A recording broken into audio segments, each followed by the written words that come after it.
failure is just great feedback in showing you how much you care. If I failed at something and I really cared about it, I would keep going. If I failed at something and I didn't want to get back up for it, I probably don't care that much.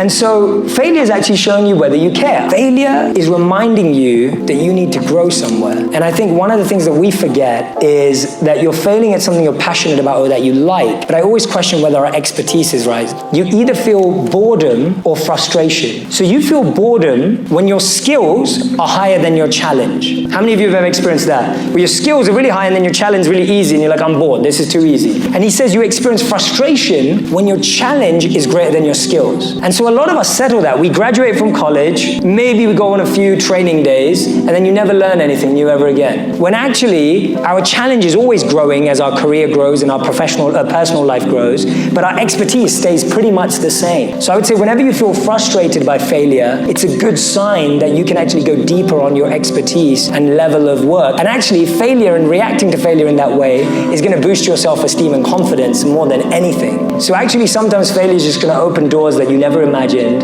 And I always say to people, you'll get to where you want in life, just not in the way you imagined it. Need motivation? Watch a top 10 with Believe Nation. Hey, it's Carmichael, and I make these videos because in my first business, I struggled to believe in myself. I quit on my business partner. And the thing that saved me was watching the successful stories of entrepreneurs. They gave me the inspiration to keep going, as well as the strategies of what to do.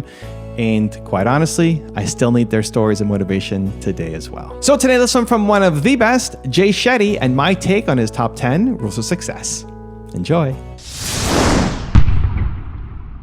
Rule number 2 is grow with your friends. We've been told for a long time that you're the average of the 5 people you spend most time with. We've heard that again and again and again. And everyone's always like, get together with people you want to be like and stuff. And I've been thinking about that a lot lately. And a lot of my friends were saying, you know, Jay, I'm always around people, but I still feel lonely. Yeah. I don't know if you've heard that. Like people are like, I'm busy, but I'm lonely. I'm around people. You especially hear it in LA and New York. Right. Yeah. And you feel that people feel lonely. And I said, the challenge is we need to stop getting together and we need to start growing together. And what I mean by that is schedule one experience once a week with a friend where you're both growing together. Choose an activity that neither of you are pro at. So don't go to yoga class if one of you is a yoga enthusiast and the other isn't. Go somewhere where there's a level playing field. Why? Because you now get a fresh experience together. It's so good because it boosts your confidence. And who cares if you're bad? Totally. And because you're going together and you're both bad, there's no pressure. and my best memory of this is once for training, I was sent to Chicago and it was 80 of us who'd never worked together. This was when I joined a corporate company. 80 of us were sent to Chicago for training, but we were told it was Chicago, but actually we were 2 hours outside of Chicago in the middle of nowhere. And we'd be at training 9 a.m. to 6 p.m. And then at 6 p.m., it was too late to get into Chicago. Right. So we'd have to do something. And the only thing we could do is play sport because there were all these outdoor sports places. 10 of us every night would go out and we played volleyball in the snow. None of us had ever played volleyball before. I could pick up the phone to any of these people today because we all just had this crazy, unique experience together. That's so funny. And you're learning something together. And I think we underestimate this. Learning something every day is huge for your self-care. Right. Because you only feel good about yourself when you feel you're progressing. Rule number 3 is be honest. We all have what's called the monk mind and the monkey mind. And as monks, we were trained to look at the parts of our minds that we make mistakes, that fail, that do things wrong as the monkey mind. If you can look at these things as separate to who you are, you can now actually tackle them versus when you think you are them, it just leads to guilt, judgment, self-criticism, and self-sabotage, which I'm sure a lot of us are privy to, that we go through this period where we're like, I can't believe I did that. I shouldn't have said that. I just wish I didn't say that in that moment. And that doesn't change your behavior. It doesn't switch how you feel. It just creates more regret. Yeah. But when you go, wait a minute, that's just the monkey mind. I've got that condition. I've associated with that type of environment and energy. Let me approach it as something that is separate of me. Creating that distance and space from our challenges lets us actually start solving them. There was this amazing moment that I had one of the first days I was at the monastery, and we were inside this room, which was almost like backstage. Like it wasn't pretty. It was like messy, mixed up, lots of stuff everywhere, which monasteries are like these beautiful, clean spaces. But there was this one room that was almost like a dingy, dirty basement, basically. And so we're in this basement. I'm with one of my monk teachers, and we see this frame And he makes me look at the frame and he says, "What do you see?" And I was like, "Well, I see dust. Like, that's what I see." And it was just, there was all this dust over it. And so he took his robe and he wiped the dust. And he wiped it a few times because it was pretty dusty. A lot of the dust came into my face, which I did not appreciate. I was coughing away. And then finally, when he dusted the mirror off, I could see myself. It was a mirror. It wasn't just a frame. It was actually a mirror. And he said to me, he said that your identity is like this dusty mirror. He said, when you first try to understand who you are, all you see is dust. And when you start cleaning, trying to figure out that self-awareness, the first experience you have is dust in your face. You cough, you feel uneasy, it's not comfortable. And then finally, as you keep dusting away on the mirror of your identity, you finally see who you truly are. He said most people never get there because they're too interested in the dust that everyone else throws at their mirror. Yeah. And that's what we get lost in. So I've found that the best way of how, as you said, Ashley, like how do you do that? One of my favorite ways to do something is when I have a list of choices or opportunities, including this one, I'll write down the reason as to why I'm saying yes to it. So let's say I was invited to 5 different keynotes and I write down each company that invited me to it. And on top of that company, I'll write down why would I say yes to it? And I'll be honest with myself. And the reason is either money, the reason is ego, the reason is love, the reason is passion, the reason is envy, jealousy, right? It could be any of those. And I'll honestly write down why I would choose that. Or I would write it down because I think my friend's gonna think this is cool, right? I'm gonna be able to message my friends and say, hey, did you know what I did?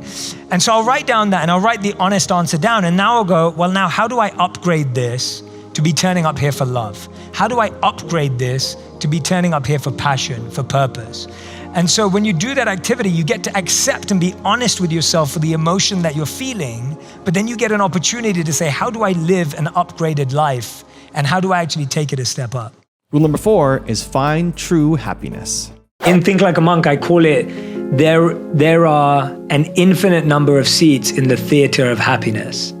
So we in our minds have started to believe that we think now if you're booking a cinema theater or a movie theater, there's a finite number of seats. You've got to get tickets to the Olympics. There's a finite number of seats. There's tickets to the Coachella, whatever it is. It's like there's a finite number of seats. And so that finite has been drilled so deeply into us.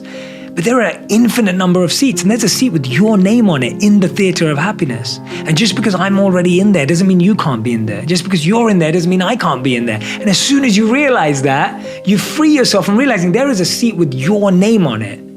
And all you've got to do is claim your own seat, and no one else can take that seat from you.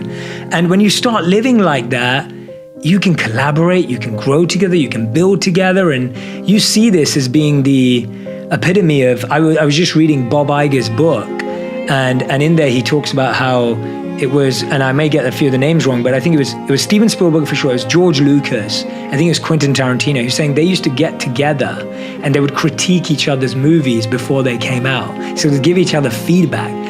You're talking about some of the best of all time, like being comfortable showing their work to their competitors. Right.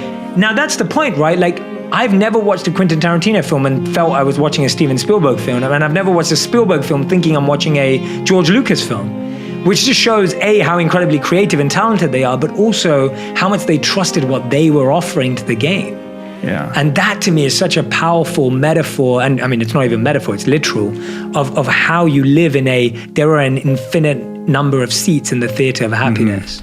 Also, to make sure you're actually taking action after watching this video, I've designed a special free worksheet just for this video. The worksheet will highlight all of the lessons learned in this video, as well as pull out our 3 favorite learnings and quotes that will inspire you to actually do something. The worksheet will also give you space to write down what your key takeaways are and your specific plan of action to make sure you're getting results. If you want the worksheet designed specifically for this video, absolutely for free, there's a link in the description below. Go click on it and start building the momentum in your life and your business. I'll see you there. Rule number 5 is organize yourself. How many of you spend a lot of your days multitasking?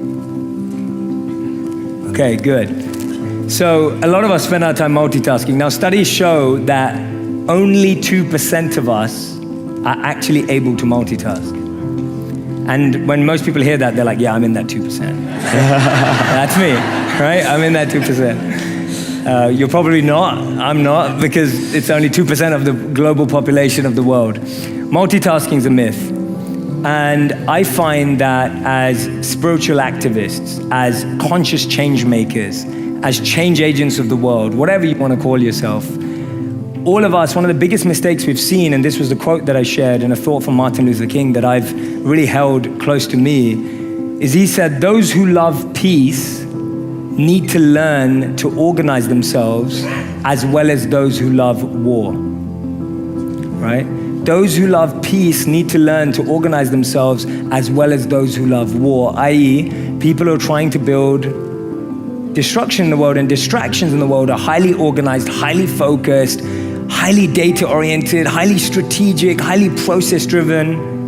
And so we have to be the same. And when you spend time with Vision or you spend time with the Mind Valley team, you realize their success is intuitive, it is deep, it is full of love, but it is also highly strategic, it is also highly focused, and therefore it's effective. And so for me, my plea to all of you and to myself is whatever we're gonna do, let's get really strategic about it. Let's bring sincerity and strategy together. Let's bring data and dynamism together. Let's bring intuition and insight together, right? Let's not look beyond that and think, oh, that stuff's gonna work out because my intention's nice, right? Your intention's not gonna run a mile, but it will help you run the marathon. But it's not gonna run that mile that you need to do right now. And so for me, intention and action, intention and attention, both of them are required. And so my recommendation is whatever your dream is, whatever you're inspired by, whatever you think is gonna have a positive impact on the world, bring both to that, right? Don't settle for one or the other. Rule number 6 is find real balance. Balance is not based on time, it's spent on energy. We trying to balance our life based on how much time we spend with someone as opposed to how much energy we give it. I'll explain what I mean. If you said to your boyfriend, girlfriend, partner, whoever's in your life, your friends, and you said, I really want to spend time with you. And then you spent the next 2 hours watching a show on Netflix, but you were both on your phones and you didn't talk. Did you like that? Is that what you wanted? No, you wanted an exchange of energy. You didn't want an exchange of time. So when it comes to balancing your day, ask yourself, where's my energy at? What energy do I need? And what energy do I want to give? Not have I perfectly managed my time. Balance is not equally dividing yourself. It's directing yourself back to where you want to be. Rule number 7 is manage anger. We all express anger differently.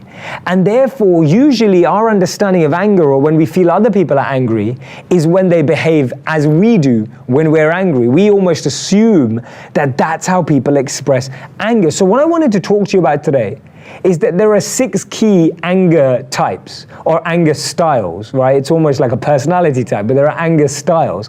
And each of them have a unique internal dialogue, a unique internal conversation that you'll have with yourself.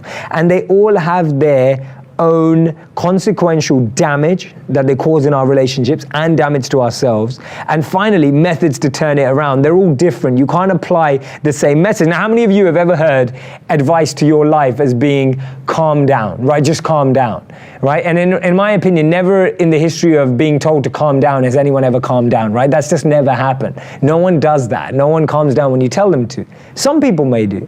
So notice that even the antidote or the cure to anger is different for different people. Hence, when you want someone to just switch off and snap out of it, they can't, even if you do. Hence, when you tell people to count to 10 or count back from 100, they can't do it because they don't function like that. We all function differently with anger. Hence, even if you're advising, even if you're guiding people, the first thing we have to acknowledge is that everyone experiences and expresses anger differently. Let's start with anger style number 1. Anger style number 1 is what I like to call explosive, right? It sounds like a good song, but it's not. Explosive. It may take a lot to push you over the edge. So it takes you time to be pushed over the edge, but when you get there, the earth shakes and people run for cover, right? You know who you are if you know I'm talking about you. Now, why do we do that? I've always been interested, since I studied behavioral science, I've always been interested in why we do what we do. So a question I asked yesterday was, what did I study at university? I studied behavioral science as a focus topic. So why do we do what we do? The truth is, the reason why, for those who have an explosive anger style, the reason why we do that is we've never been taught to properly deal with irritation. So we talk a lot today in this world about tolerance. And tolerance almost feels like you're trying to squash all your anger into a box constantly. Like you're trying to get this and squeeze it in and you can't quite shut it. If you travel a lot like me, it's like trying to shut a suitcase and the suitcase just won't fit and you're trying to pull the zip around and you're trying to squash the zip together so that you can pull it through, but it doesn't quite work.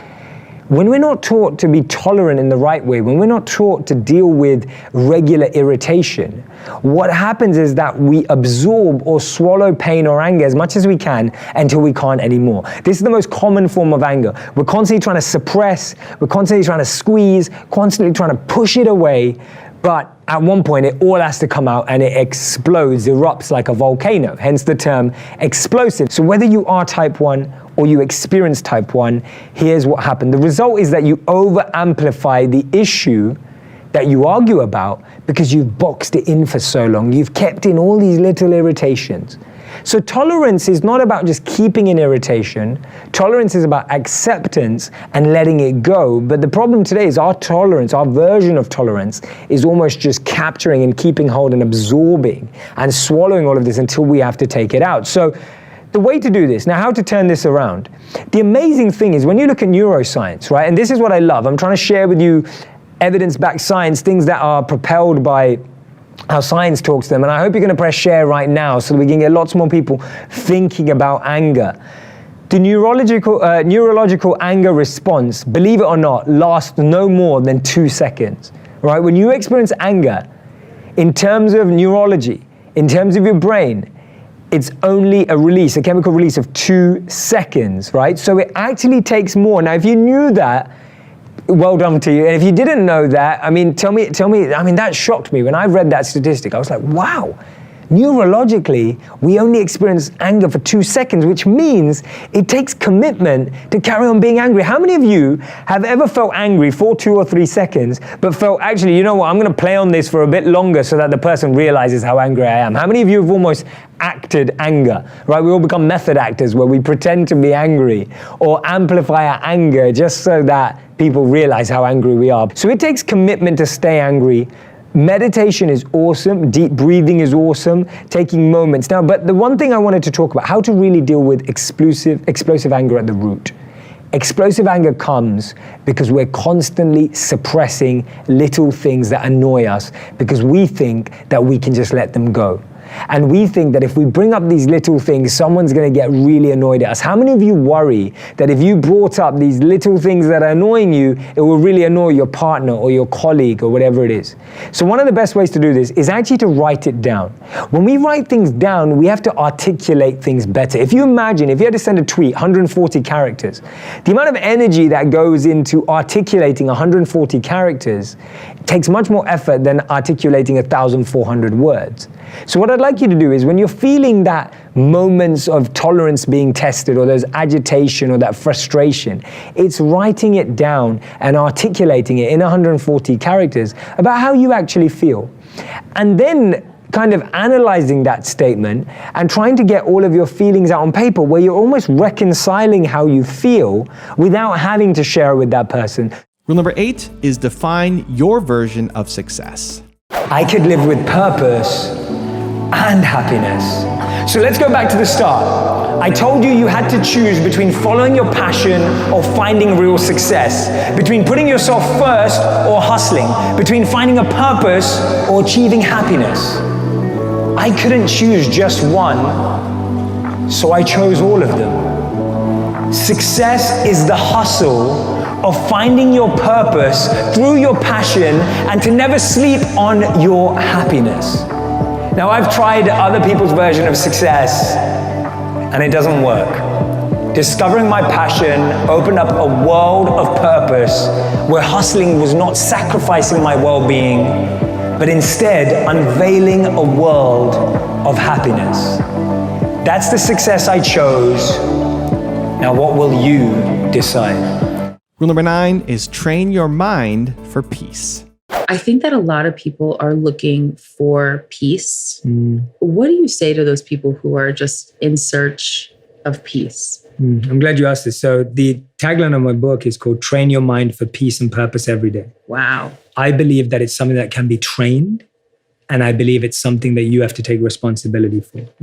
The world around you is never going to be fully peaceful, ever. Even if there was world peace, you would still not have peace with a little argument with your partner or a little issue at work. Like that's never going to disappear. So the desire for everything around you to be calmed is a wishful thought that doesn't have an end. Whereas the feeling of wanting to create calm and peace within is very realistic. And the point is that that peace is always going to get triggered. And I think that's the mistake we make. We're looking for this perfect, consistent, never touched definition of peace.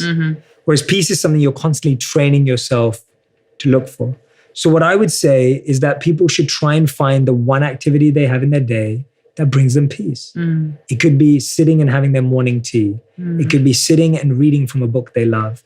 It could be having a beautiful conversation with their partner, whatever it is, just have one activity a day that brings you peace. In my book, obviously, I talk about a lot more than that, but to find just something that brings you peace. It could be a mindset that brings you peace. So I really believe that all stress, pressure, or lack of peace comes from your mind being ahead of your body or your body being ahead of your mind. So how many times have you been in a scenario where your mind's like racing really, really fast and your body's like, oh, I just want to be in bed. Right. Right? Everyone been in that situation? Yeah. Or you're in the opposite scenario where your body is moving really, really fast, doing a lot, but your mind's like, oh, I still want to be in bed. Oh, that was me yesterday. Right. So we've all experienced both.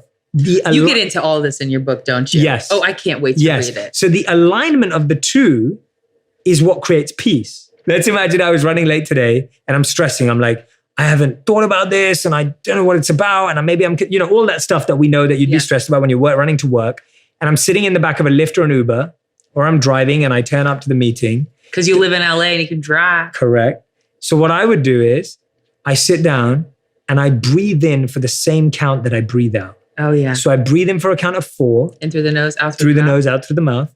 And I breathe out for a count of 4. Now, when you breathe in for the same amount of time as you breathe out, you're aligning your body and mind. Why? Because your mind is counting 1, 2, 3, 4. And your body in unison is breathing in and out 1, 2, 3, 4. And rule number 10, the last one before some very special bonus clips, is seek patterns. Some of the best strategic thinkers, they see patterns. I was speaking to someone earlier last week, and it was really funny because I was thinking about, in the past, our previous generations were struggling to earn money. They were struggling to get by. They were trying to think of new ideas. They were, immigrants. They were moving around the world, so many challenges. And I was speaking to someone, they were just like, I can't get to 1,000 followers on Instagram. And I was just like, are you kidding me? Like, literally, that's what we're worrying about, right? We're worrying about how to get 1,000 followers, 1,000 Instagram likes, all this kind of stuff. When generations before us were worrying about stuff that was much more huge. So one of the things we need to really connect with and recognize is our work actually adding value? Are we actually trying to add value to people, or are we just looking at the result?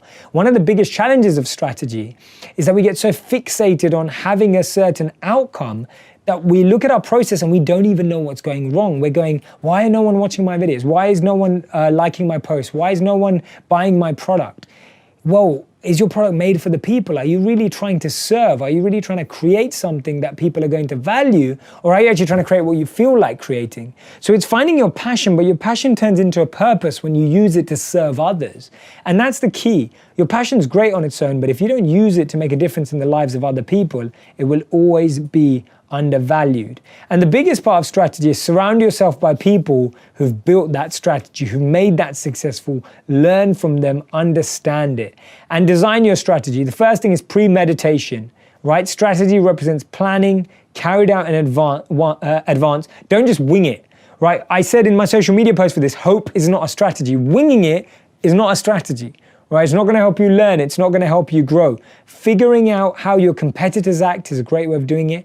But as Simon Sinek said when he was on my show a month or so ago, he was talking about how when he went to a Microsoft conference, they were talking about their competitors. When he went to an Apple conference, they were talking about the future.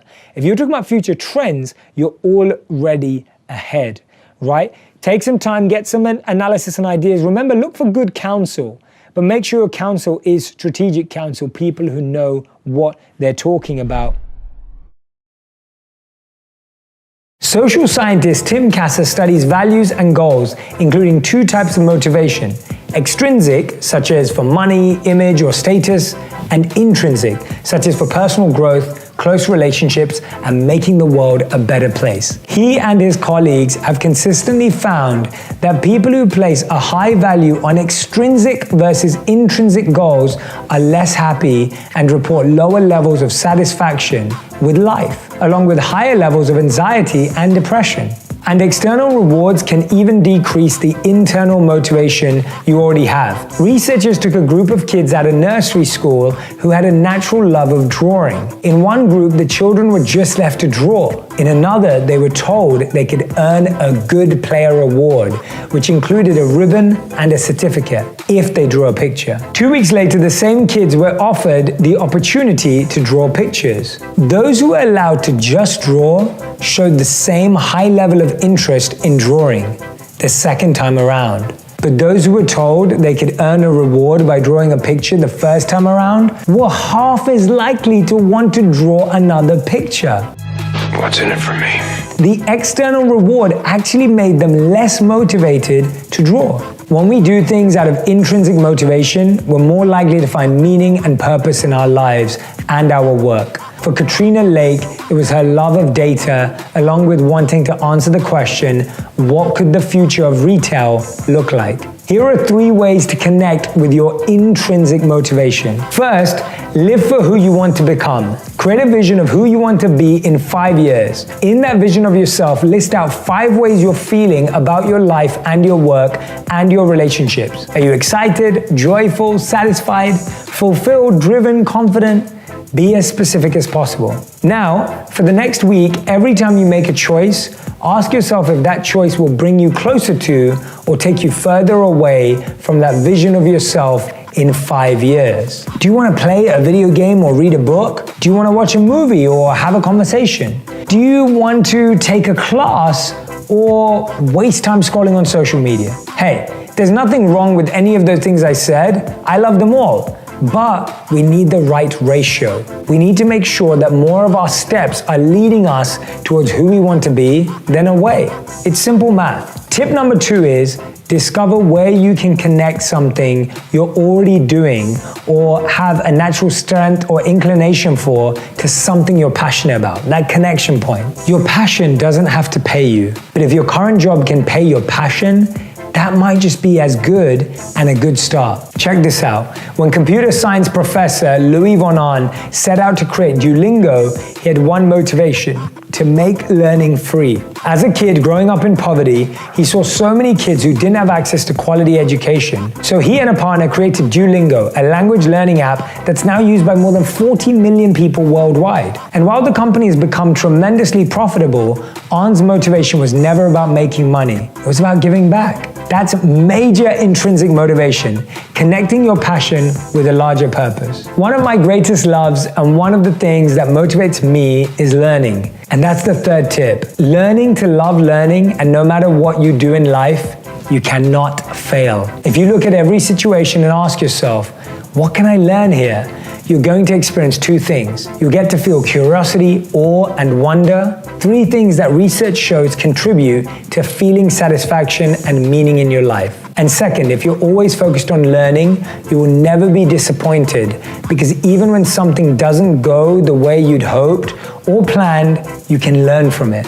As Katrina Lake says, I think a lot of people find themselves unhappy in their jobs because it's not their dream. But I think at the end of the day, if you're learning and if you're working with great people, that's going to be a rewarding experience. And that's how you too can have a rewarding, fulfilling, purposeful life and career. We should redefine the word billionaire to be someone who impacts the lives of 1 billion people. Now, whether you think of that from spirituality or from a money perspective, the wealthiest people in the world are creating something that services the most amount of people, and the scale of the problem you're solving and the depth of the issue is how much money you make. So if someone created a cure for cancer and was able to scale it across the world, they would probably be the wealthiest person on the planet because they created something out of service. Now, you may say, well, Jay, well, no, many people out of wanting the money will figure that out. I'd say that they may, but I'm hoping that on that journey, they'll upgrade and their desire and their intention will be purified. And I think this was what I loved learning from the Bhagavad Gita, which was this idea of there is no pure intention. All intentions are percentages and divided. So when you first start something, you may have a 70% pure intention, but there's 30% of ego in that. Yeah. Or when you start, it's probably the other way around, 25% good intention and 75% of ego, but it's purified in the process. So even if you look at people who've set out their lives, and I work with many of them who set out at the beginning of their lives to become wealthy and famous, when they became wealthy and famous, they then realized that wasn't the point, and they were purified in the process of achieving their goal. And so the way I think about it is that in a capitalist society, even the people that are succeeding because of service, whether it's conscious or not conscious, whether it's intentional or unintentional, they're still only successful. Like Amazon is successful because we all want its service. Like we want to be served by Amazon, right? And I'm not promoting or de-promoting Amazon. I'm just making the point that because it serves a daily need for the majority of the population, they are financially successful because of it.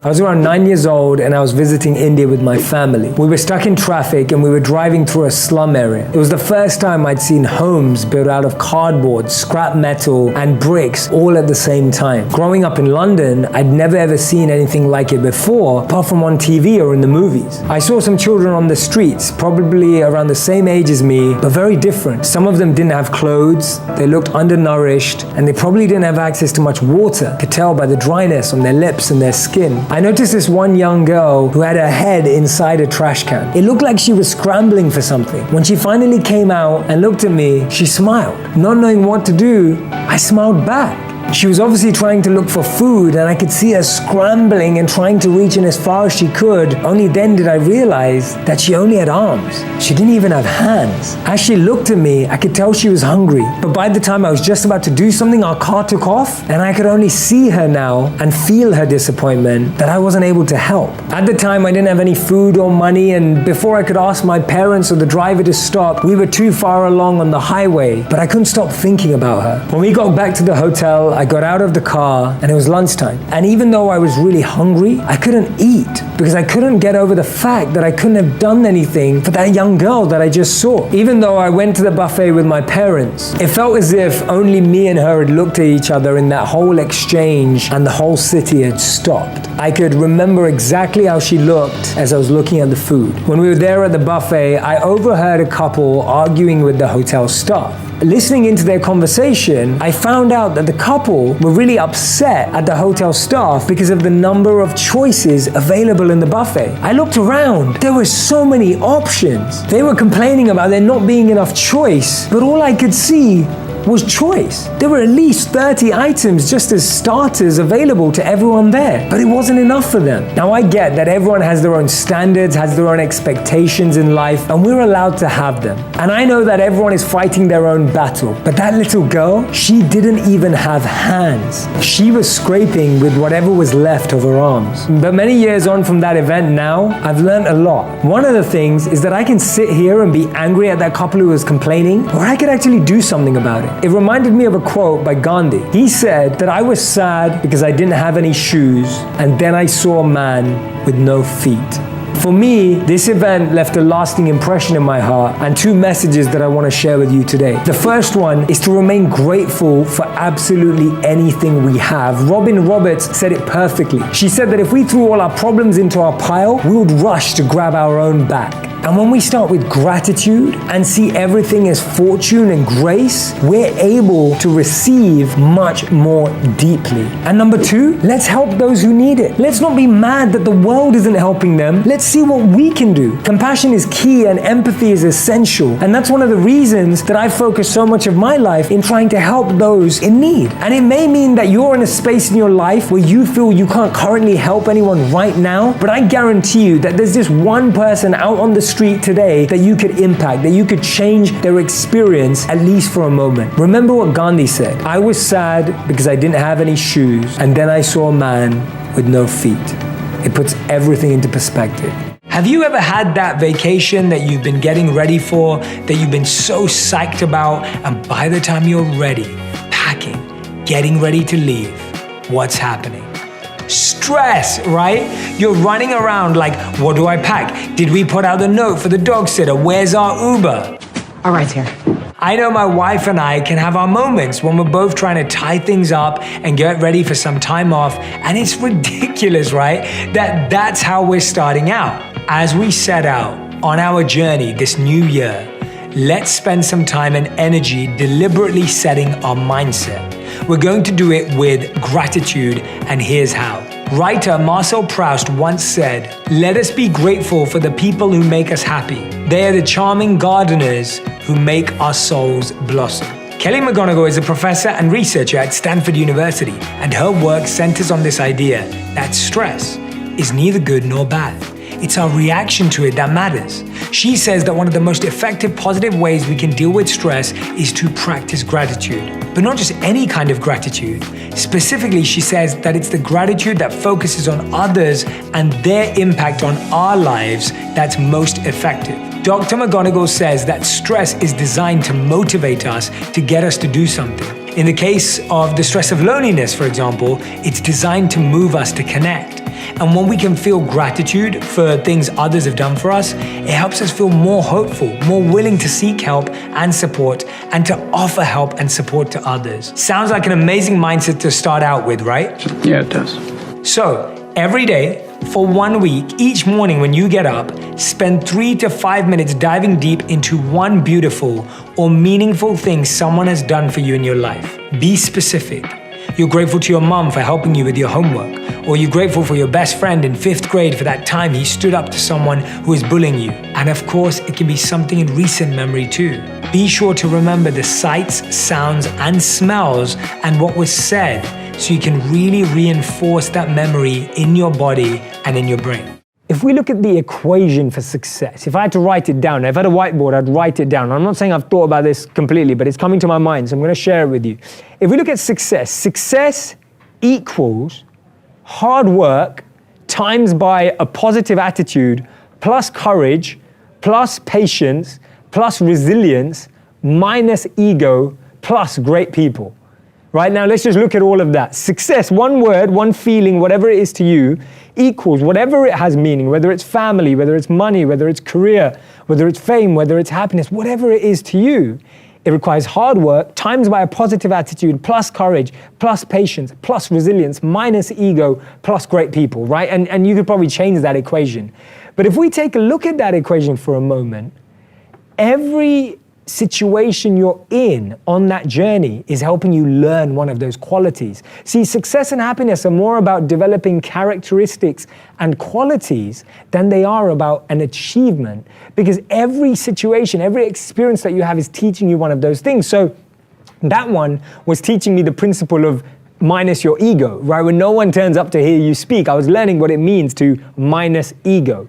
I was also learning patience, because I'd be going back every week hoping for the group to grow, which it naturally did. It was also teaching me resilience. When I was able to practice when there was no one in the room, it meant when the room was full, I was already ready to make it happen, right? So notice that each one of your experiences, and I'd like you to do this right now, I'd like you in the comment section to write an experience and write which trait or quality or characteristic of success you believe it's teaching you. And that's the whole point, that success is the accumulation or the collective focus of all of these characteristics and qualities adding up. I truly believe that we do need to bust this myth of overnight success, because what does a world that believes in overnight success do? It creates challenges, it creates problems. What does it create? It creates stress. A world that believes in overnight success creates stress, because when it doesn't happen, we feel stressed, we feel disappointed, we feel frustrated. So just by busting this myth, just by sharing this video, we're actually busting that idea. We're gonna be able to bust stress, right? What does a world that believes in overnight success do? It creates us wanting to cheat, find shortcuts, manipulate people, stab people in the back, exploit people, because we want something now, we want it instantly. It doesn't make us value values, it makes us see them as not valuable at all. So we've got to really think about why it's so important to bust that myth. The truth is that the world we live in will always be uncertain, unpredictable, and potentially include chaos. And the challenge is that in that time, it's very hard to find peace or find calm or find joy. And it's at those times when we can use what we have wherever in the world we are, to try to positively create peace, to try to serve others, to try to be there for others. That is the only way that we can experience peace, by being peace, by creating peace, by sharing love. And in terms of what we're looking for, when you're going through something difficult, you can't find happiness, and you often can't find peace immediately. But you can always find meaning and service. And this is how we were trained to think as monks, that in times of uncertainty, don't look for certainty, because you won't find it. Look for service. Look for where you can help, how you can help. Because when you start making a change, even in the smallest of ways, when you start supporting others and helping others, even in the tiniest of ways, you start to see that there's hope, there's possibility, there's opportunity. So start wherever you are. The biggest challenge is that there's just so much noise. It's like, have you ever had someone in your home, maybe it's your wife or maybe it's a friend or whatever, just play a really bad song too often?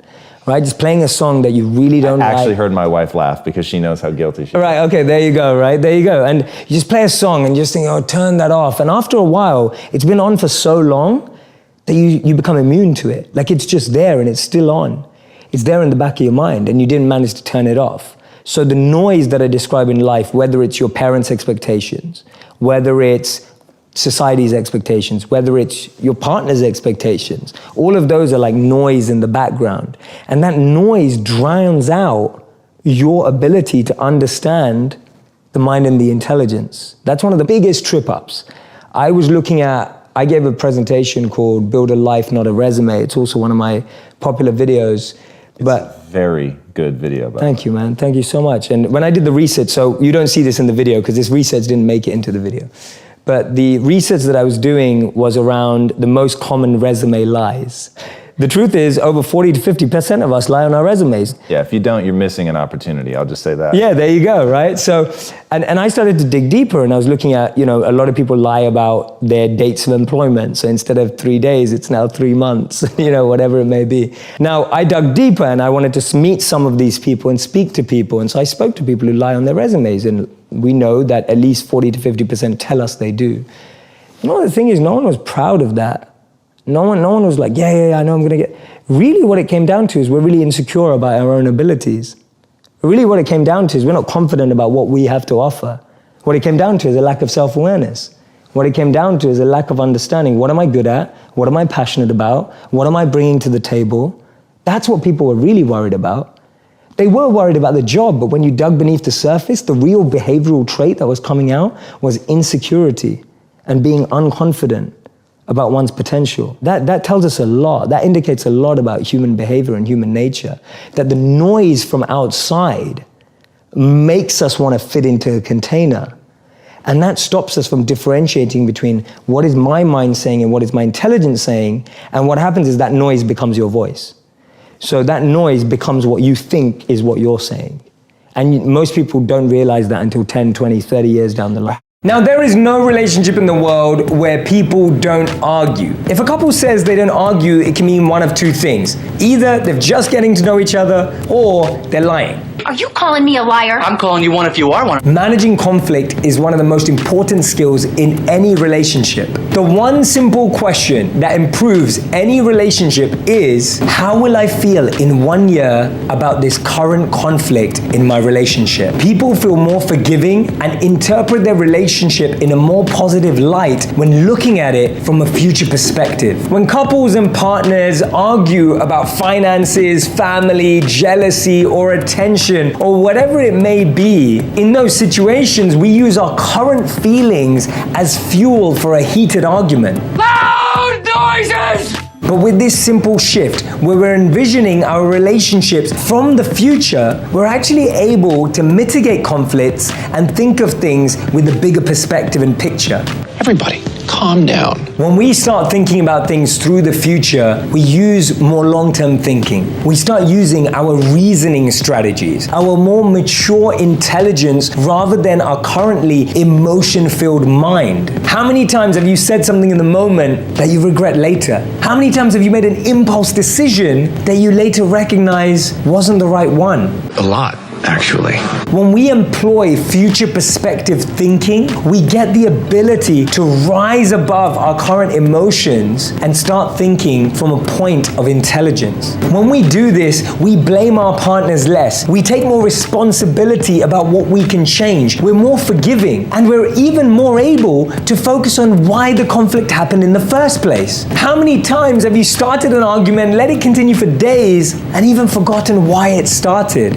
I can't remember anything that happened before 2 weeks ago. Next time you're in a conflict, an argument, or a debate with your partner, ask yourself this question. How will I feel in 1 year about this current conflict in my relationship? It will make a difference, and it will surely give you perspective. When I started work, when I finally got a job after 40 rejections, when I finally got a job and I met people and they were 21 and I was 26 now, I realized that I actually had the greatest advantage, which was I had massive self-awareness. I knew what my strengths were. I knew what my weaknesses were. I knew what I had to offer and I knew what I wanted to do. I just took the biggest risk, potentially one of the biggest career risks in life by becoming a monk. I shouldn't be scared of anything anymore. Yeah. Like that was the scariest decision that I made at a time when things were more vulnerable. I shouldn't be scared of anything. And so I became fearless. That fearlessness led to me making big, scary decisions in a big, scary organization, which paid off because I now wasn't ready to follow what everyone else was being told to do. And everyone else who was 21, who was still following the rules from college and university, they, well, no, I'm not going to follow that rule because I think I'll do a better job this way. And thankfully that paid off. Now, I had people in the company, senior people, some of them were my biggest champions, who I love and I'm so grateful to. And some of them were massively intimidated, even though they probably made 20x what I made at the time. But they were intimidated and they were trying to control and trying to manipulate. So it was tough living that, but I'm really grateful that I did. Beth Knopic understands.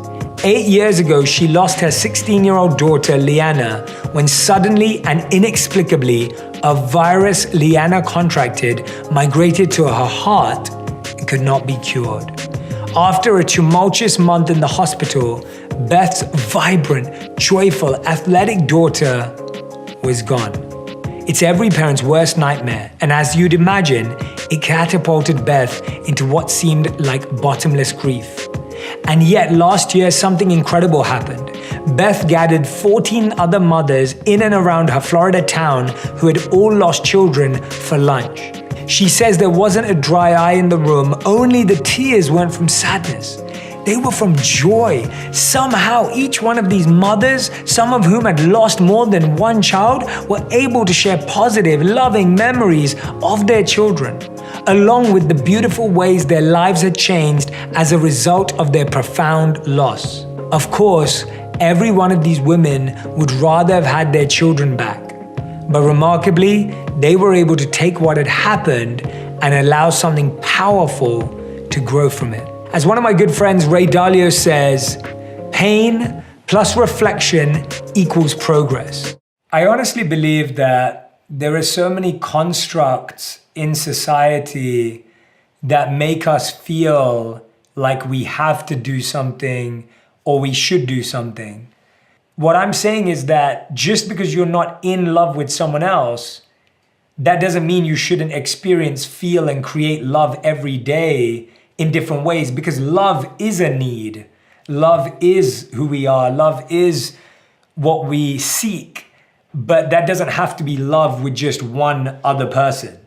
And I think that that's often what's so limiting. So as long as you feel that you're developing love, giving love, feeling love, because the quality of our life is dependent on how much love we give and receive, I think then that's okay. You're allowed to not want to be in a relationship. You're allowed to not have a desire for that. You're allowed, and you should give yourself full permission to live a unique, less normal life. I mean, what is normal? What is expected? All of these things are just made up by someone. And so to me, I hope you feel a sense of relief. I hope you give yourself the space.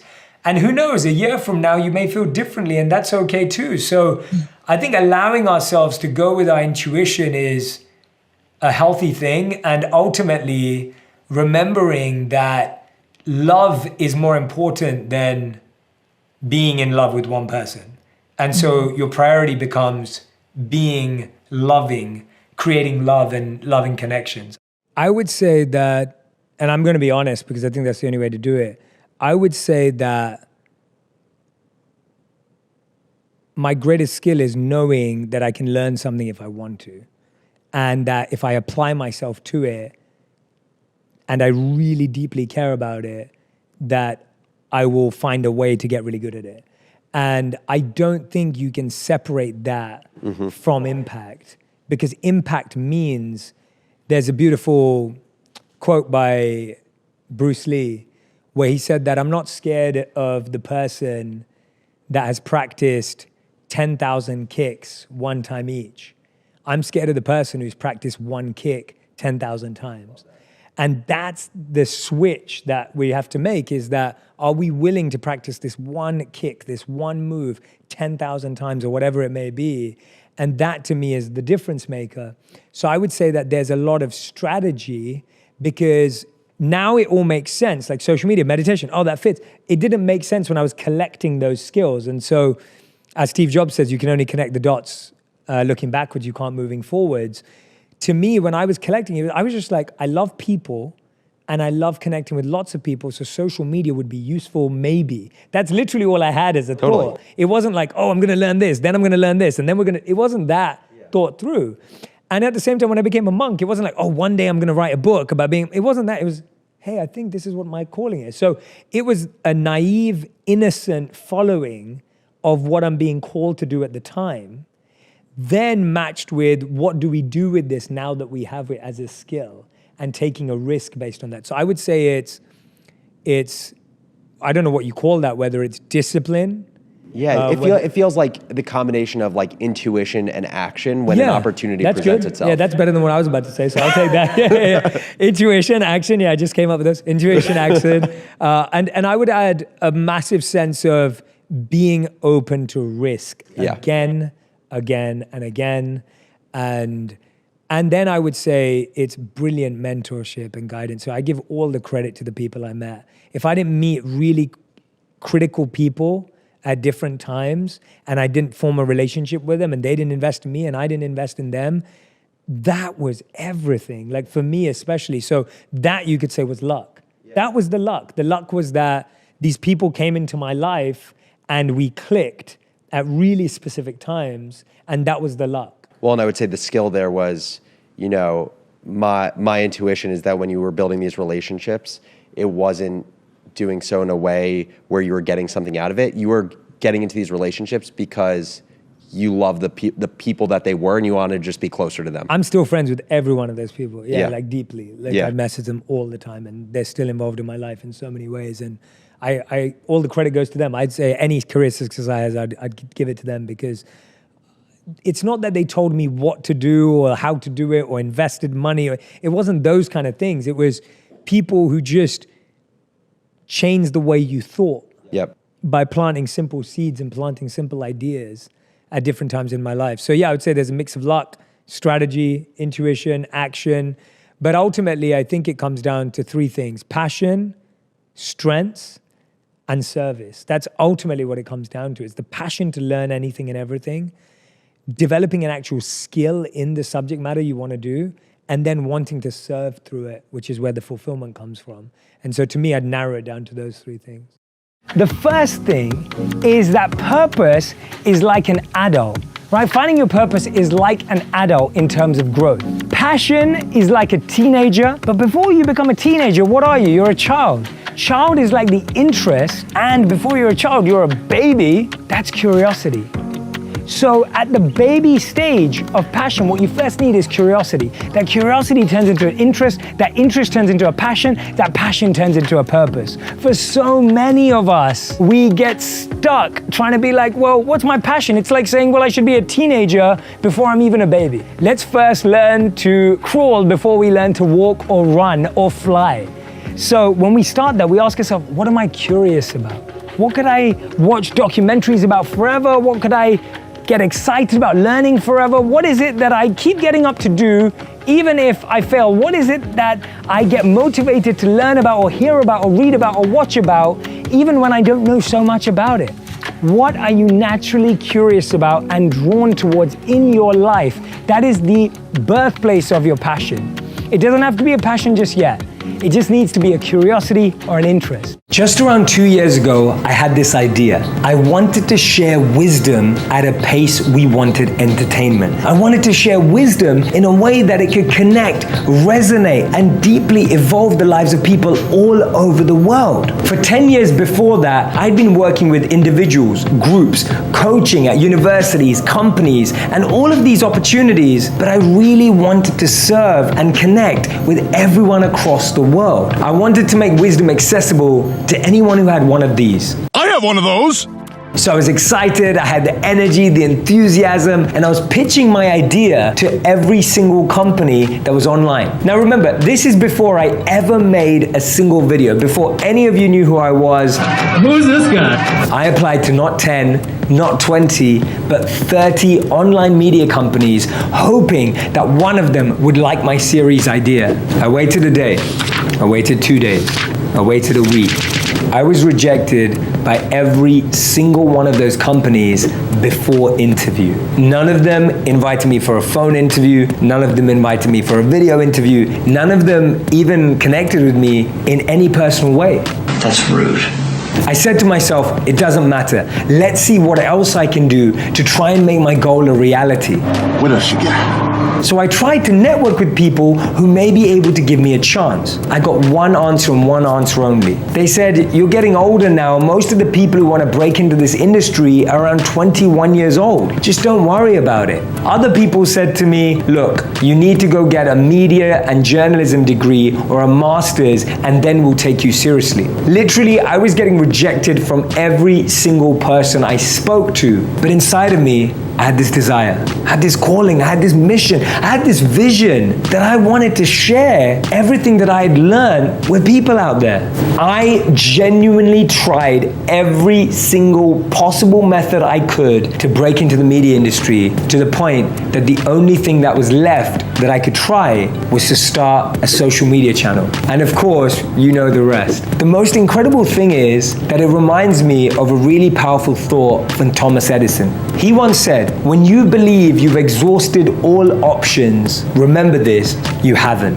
That thought stayed in my mind the whole time. What I learned from all of this rejection, from all of this failure, from all of these clear no's, was one really important thing. And today, I want to give that as a gift to you. Me? If you have a dream, you have an idea, you have a vision, we have to take the responsibility to prove our worth before we expect anyone to value our talent. When I started crafting and creating my own videos, teaching myself how to edit, learning how to produce, understanding the mechanics of social media, when I started putting my energy into that space, that's when people started to take notice. That's when people started to listen. That's when things started to happen. This is nice. It's when I decided to take the responsibility for sharing what I was passionate about with the world and not waiting for someone external to validate me or give me permission or allow me to do that. That's what made the difference. If you're feeling you've been going through a lot of rejections, ask yourself this. Is your deeper passion and calling making you want to move further? Number 2, have you truly knocked on every single door? And number 3, are you working hard on investing in your expertise and passion so that you really have something impactful to offer?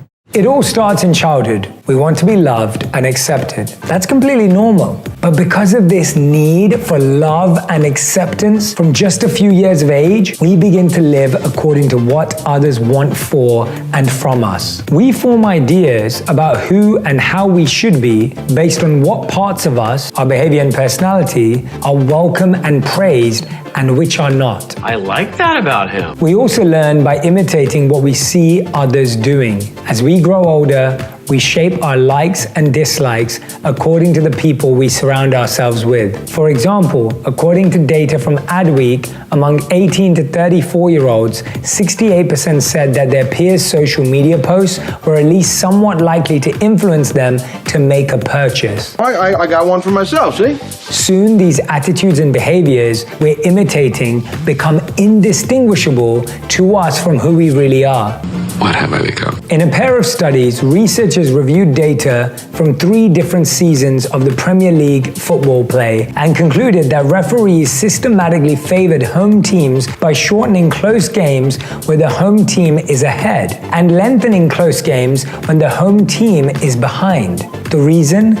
Pressure from the home crowd. So when it comes to making decisions, we change our own picture of reality to avoid the discomfort that comes when we go against what others think. And that's just strangers. Imagine the influence of our friends, our families, and co-workers, and the effect they have on us. Yeah, but I'm your brother. We're family. What finally does make us question our thoughts and behavior is often that we hit a wall. Maybe we wake up one day and realize we're dreading going to work. Maybe we're sitting with a group of friends and suddenly we think, what am I doing here? I don't fit in with these people. And then we end up asking even more powerful questions like, what do I want to do with my life? And who am I, really? As billionaire investor Warren Buffett once said, chains of habit are too light to be felt until they are too heavy to be broken. And maybe that's how you feel, like you're being weighed down by this version of you that you've been pretending to be or had to be because of life. Imagine your life was an empty jar. If you're filling that jar with ideas and beliefs that are not yours, you're living a life that isn't yours. The first type of filler we put in our lives that blocks us from knowing ourselves is other people's opinions. So many of us are in constant disconnect with ourselves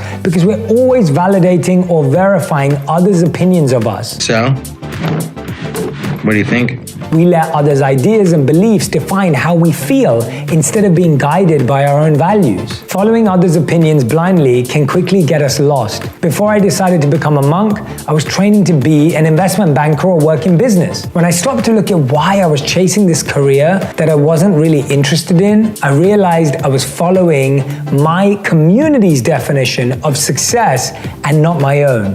This isn't me. Step back and ask yourself, why am I doing this? Is it because it's what you truly want? Or is it because it's society's or someone else's opinion of what you should do or want? If you want to know yourself, and if you want to experience meaning and purpose, this is the kind of stuff you want to fill your life with. Your values should come first. When you isolate your values, you'll start to see more clearly what's important to you. You'll start to get a sense of your passion and your purpose, and you'll be able to start to see and understand what choices will bring you closer to the life of your dreams. What do you mean by balance? Balance is actually prioritizing what matters. That's actually what balance is. So as long as you're spending time on the things that matter to you and on the responsibilities you've accepted, the key is meaning. See, we can exert ourselves far beyond our wildest capabilities with meaning. I put on Rob Greenfield's suit yesterday. I've done fast before. I've taught meditation for many days without sleeping and eating. I've worked on projects for days and nights without sleeping and eating. Why is that possible? It's because you see meaning in your work. right? When you see meaning in your work, you don't feel stress, you feel satisfaction, even when you're pushing and exerting yourself.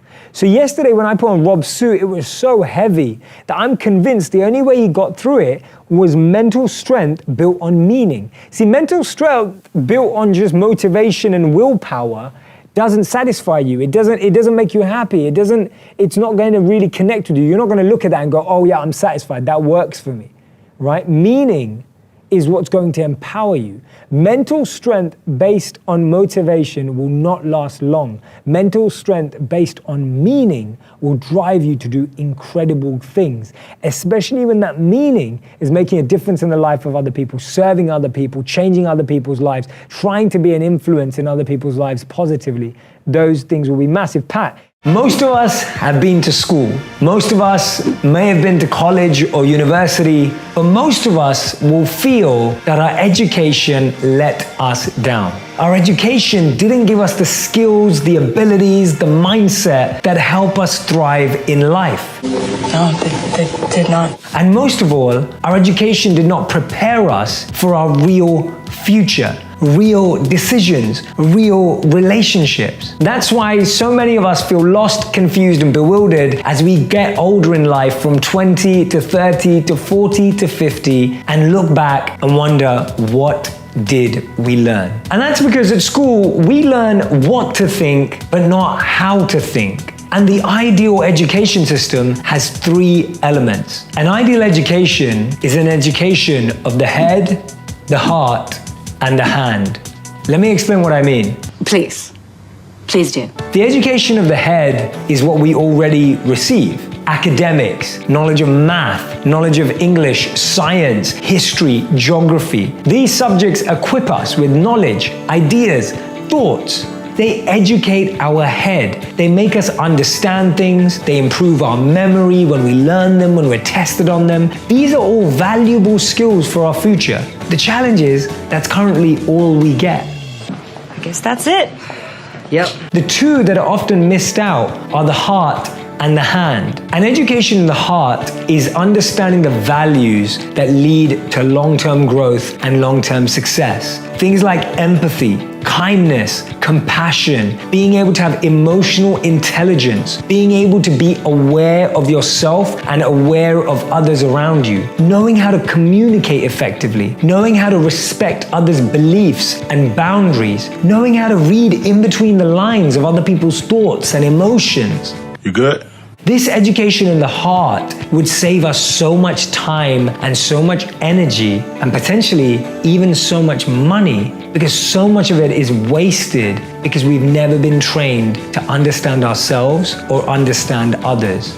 Do you understand? Yes. And the final step is an education in the hand. Being able to give, being able to teach, being able to share. See, we remember when we're engaged and involved. We learn more when we're teaching. We learn more when we're giving, when we're experimenting, testing, trying things out. That's when we accelerate our growth and learning. It's not just when we're sitting back and waiting to hear ideas and thoughts. When we're taught how to learn, how to teach, and how to share, we're able to grow. We're able to enhance. We're able to start living far beyond what we ever imagined, because it allows us to have that opportunity to test ourselves in reality, to test ourselves with a real person.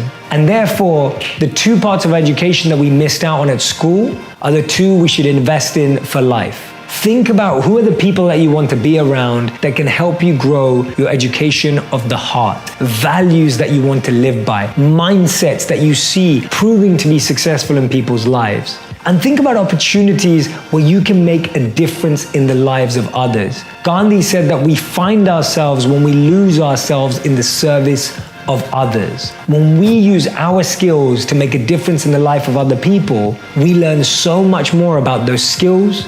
We learn so much more about ourselves, and we learn so much more about the meaning and fulfillment that comes from making a difference.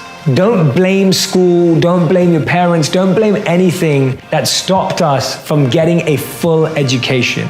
All we have to do is get an education in the head, the heart, and the hand.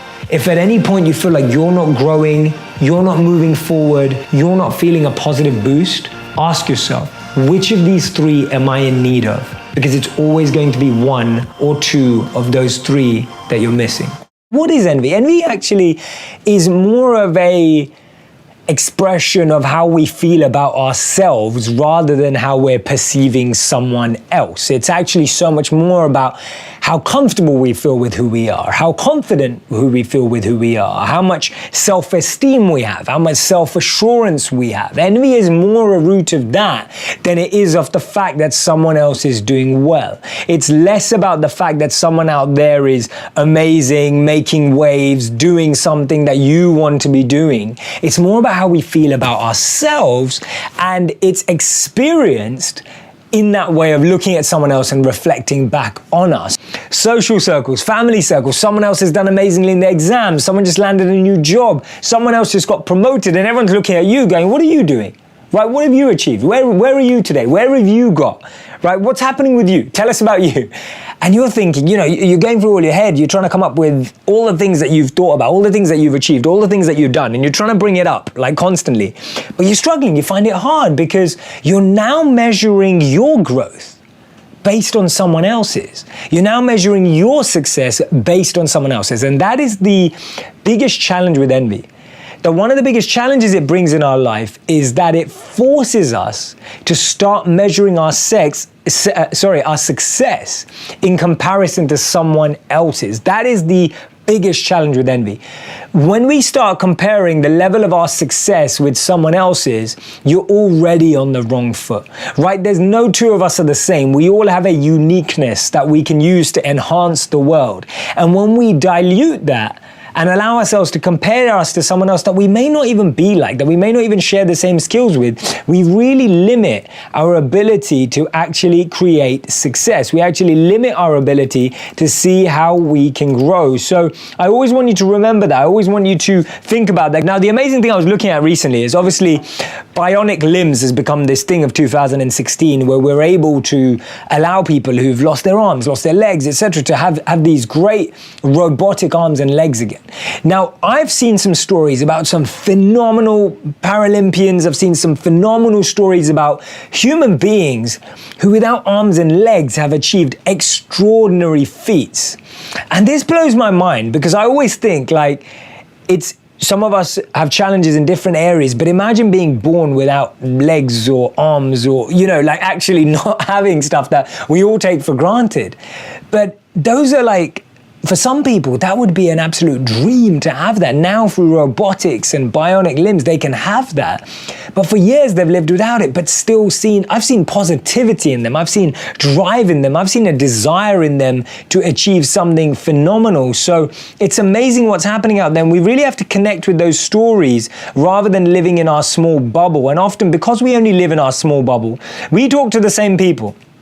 Right? One of the biggest challenges with envy is that we talk to the same people and they talk to each other. So our group is so small that we only hear the same stuff and we kind of start living as if that bubble of life is real. My dream is that if we were able to completely eliminate and obliterate envy from the world, our relationships would be revolutionized, love would be more apparent, we wouldn't have to second guess everyone, trust would be on another scale. Can you imagine? Actually, tell me what you think. Imagine what a world without envy would look like. Just write in the comment section, just imagine, what do you think would be solved if we removed envy from our hearts, from our consciousness, from our minds? Just for a second, imagine what the world would be like. One of the biggest challenges with envy, or what can really help us overcome envy, is that we talk to certain people and they talk to each other. So we create a bubble of life that we see as a reality. So mainly it's those people talking to each other, us talking to them, and that defines what we feel is success. So if you're around people who are doing well in their career, that's now your measure of success. If you're around people who are trying to do something different, that will be your measure of success. So we're actually creating bubbles of reality that are almost illusion-like, somewhat inception-like. We're almost creating a dream within a dream within a dream, and you get so lost in that definition of success that you forget a broader, higher perspective definition of success. Does that resonate? Does that make sense? That often what happens is that we're so in our closed groups. We don't open up to what's actually happening outside in the world. So I'm talking about these people with robotic arms and legs, bionic arms and legs, people Paralympians who are proving phenomenal things without even having limbs. Can you imagine that? It's an amazing achievement. Definitely take a look at it. And it makes us immediately feel more grateful for what we have. So the differentiation is that jealousy is more passive, envy is more active.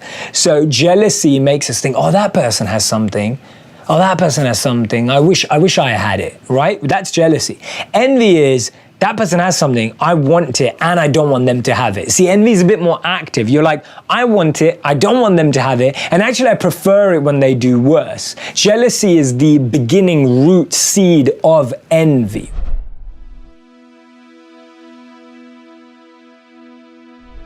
Because you made it this far in a video, I want to celebrate you. Most people start and don't finish. Most people never actually follow through. Most people say they want something, but they don't ever do the work to actually get it. But you are different. You are special. Believe Nation, you made it here all the way to the end, and I love you. So as a special celebration, if you put a hashtag believe down in the comments below on this video, I will showcase you and celebrate you somewhere on the screen in a future video because you are awesome. For 10 more amazing rules from Guru Gopal Das, check the video right there next to me. I think you'll love it.